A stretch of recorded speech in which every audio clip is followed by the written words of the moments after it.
Now the same race of these pawns, G and B pawns, begins with knight already on D7 and castle, long castle made. So G4, D5, G5, B4, knight E2, knight E8.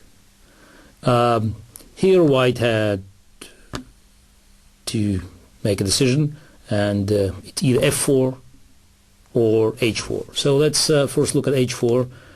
Have to confess that I didn't play this line with black because I thought that these complications would lead to better position for white. So A5, king B1. I didn't like A4, but after knight B6, knight G3, A4, knight C1, D5, I thought that the queen sacrifice after knight D takes E6 would give white better chances. Automatically, as was played many times later, I played queen C6, B3, knight B5. The idea of queen C6 is to provoke B3 and then to force the exchange on B5. But then after exchange on B5, knight F5, white can actually reach an endgame. And we see that this is the game Morozevich-Volokitsyn, where the pawn on B3 can always take on A4, and thus black had no time to actually play A3 and to pack white's king, and then the use the strengths of its queen. Because we should remember that with pawn on the proximity of opponent's king, queen, could have a devastating extra queen, devastating effect. So Anand discovered that after knight B5, white probably still has to take on B5, because after knight F5, knight E3 is very strong. Yeah. And if white now takes on B5, that's correct, was correct indeed, then the same endgame is reached. But now after B3, black plays A3, and now white has to be very cautious to trying to save the game, and Karakin actually couldn't do it. So that's why after H4, A5, we have to admit that black has nothing to worry. The breakthrough in the center, D5, gives them very good chances. So F4, but then A pawn is advancing. F5, A4, now knight B D4, E takes D4, knight D4, B3, king B1, BC2, knight C2, and here is black has a choice.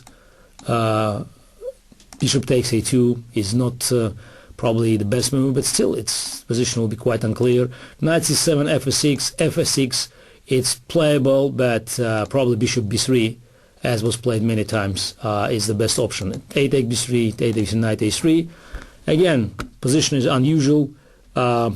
White's king now, it's quite open, but two bishops and strong pawns on the king side could give white much better chances.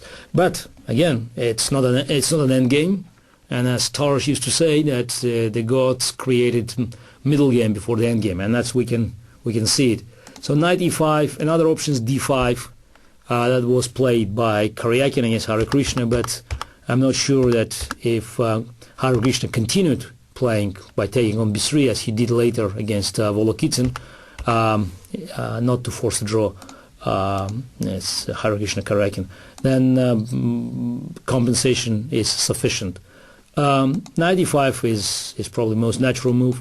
H4, and now after Rook A5, Anand won a brilliant game against Karyakin. So Karyakin managed to lose 2 games in a row in the same line with white.